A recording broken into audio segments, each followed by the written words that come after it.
let's together move into film. Kenya is world-renowned for its attractive shooting locations. The film industry in Kenya has seen tremendous growth from the early stages of colonization, where whatever was produced was meant for non-Africans, until the first Swahili film, Mlevi, which translates to a drunk in English, in 1968, that starred our very own Oliver Litondo. Jackline Macharia takes us down the history of the film industry and how it has shaped our country over the years.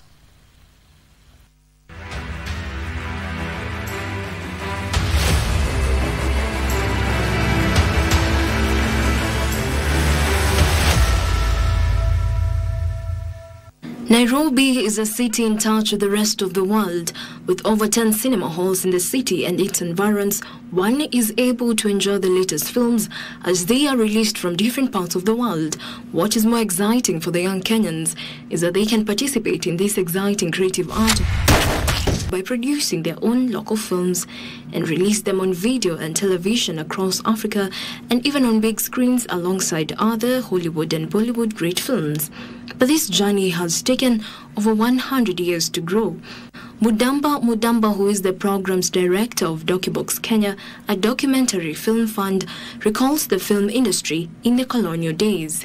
In the early 1900s, with the silent film that was actually filmed with Theodore Roosevelt, then the president of the US, who had come for game hunting, and this film was able to make for a lot of interest in game drives in Kenya, and the interest in wildlife in general.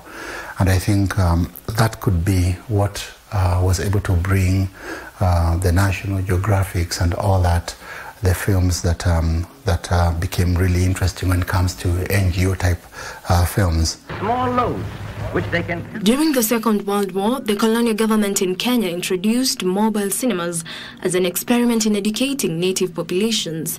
As cinema was novelty to many local communities, the colonial government was quick to realize the effectiveness of using it to boost the morale of the people. In 1959-1960, when the state of emergency was ended, the mobile cinema unit was disbanded. However, in 1966, 3 years after independence, the government reintroduced mobile cinemas.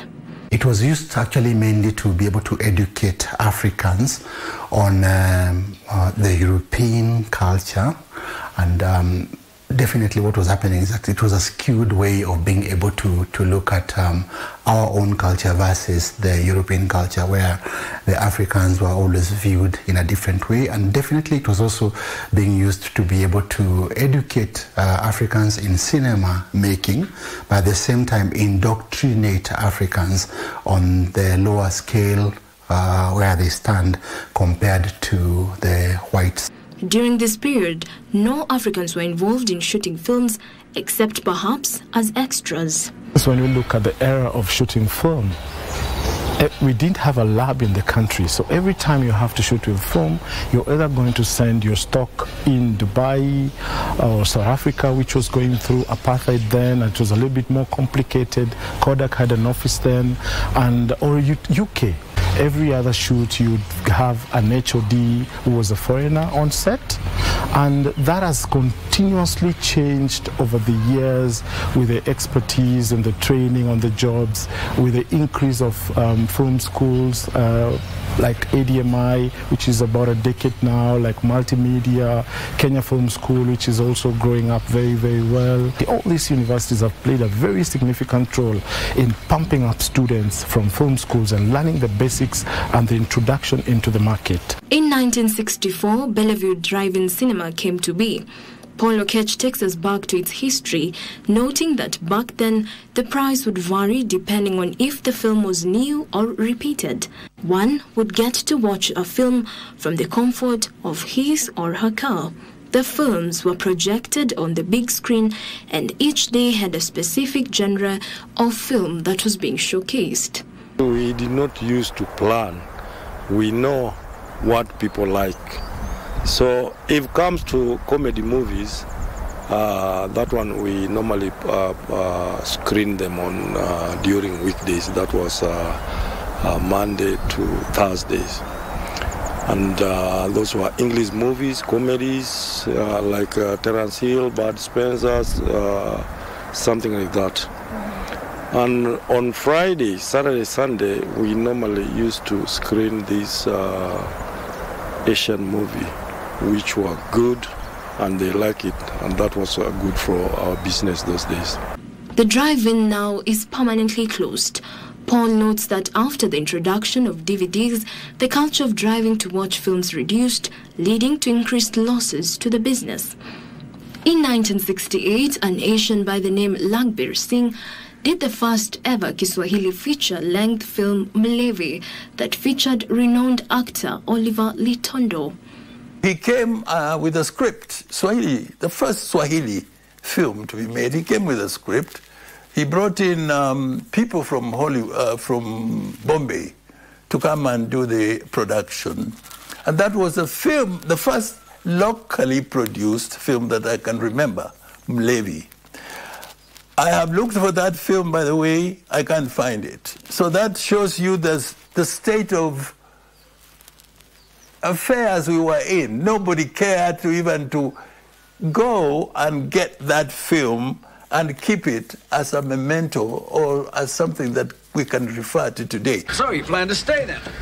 In the 1980s, international films continued being made in Kenya, with the 7 Oscar success of Out of Africa showcasing Kenya's beauty to the world and making it a prime location for international films.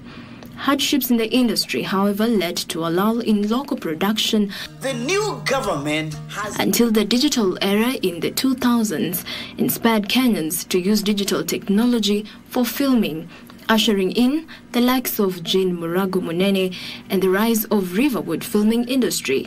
On each of these films that we are doing, for example, let me take Money and the Cross. Money and the Cross, Alison was the producer. So coming from an agency background, advertising agency and all that, it was a different ball game. She got to hone her skills there. And after that, was fortunate to get 2 major projects. One was Siri and the other was Sugar. Sugar is where Lupita got a lead role, and I think that's where the world got to see her acting abilities, and that opened up opportunities for her, leading to, of course, the Oscar, and where she is right now. Existing movie theaters in major towns across the country, such as Odeon Cinema, Globe Cinema, just to mention a few, also played a major role in shaping some of the great actors we have in Kenya. However, most of these spaces have now been turned into different businesses. Nyakundi Isaboke, a filmmaker in Kenya, reminisces the nostalgic memories of the cinema halls that shaped his career, decrying that some now have become dead businesses. Wacha spaces za cinema zikwe cinema juu sahi Odeon, Kenya Cinema, Globe manzeni machurch, na hiyo ina take away from creatives kwa sababu hizo zilikuwa spaces zenye zingeongezea to the spaces zenye ziko currently existing na wasanii wa screen movies zao vizuri. Juu hizo ni place ukiangalia poa ziko easily accessible to people kwa sababu ziko within the CBD. Wako na unique talent. As we look to the future, we appreciate that local Kenya films can now hold their own internationally, with many making to the submissions in the Oscars. However, a myriad of challenges still drags the industry behind. Up till now, it is not clear in which ministry are we. Part of our functions are under one ministry, part of our functions are under another ministry. Who do we engage with? Because when you go to one CS, depending on how he feels your story is there, he says, no, that is my colleague in the other ministry. And you go to the other CS, depending again on how he feels about your story, you're patia babu na mwamba. The government has to be interested in the film industry. They should know that the film industry has a lot of potential in creating employment for the youth, and also bringing in money for the exchequer. The film industry is the anchor for the so-called the creative economy. How are you going to create an economy if you don't recognize the creators of that economy. I hope that we are able to not mirror other countries where the film space that they formed is very exclusive. It is very male, or it is, especially in technical areas or director roles, it is also very geared towards people of certain backgrounds. Let's be able to also ensure that this is a space where people from other counties, not just Nairobi, are able to get support and make films that are from their perspective or from their localities. The more movies we make, we create a culture. Right now, in a month, utapata kuna movie moja kwa cinema. But ukienda well-established film markets, every other week or every other weekend, there's a movie coming out. Found out what the challenge is, but what solutions can we create is by basically introducing and starting to showcase African films to a younger audience. I can say there's some interventions that were happening back in the day. You know, I grew up a bit in the 90s, and the cinemas that used to come in the villages, like the Watoto Kachine, which has now evolved to Cinema Mashinani, which is a very great intervention to build audiences for African films.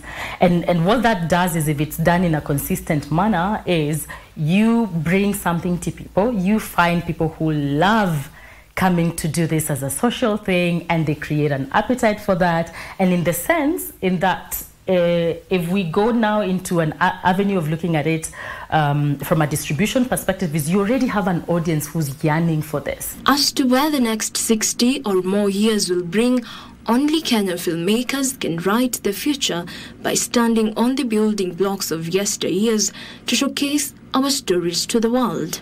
The Kenya film industry has undergone a remarkable transformation, evolving from its humble beginning to becoming a vibrant and dynamic force.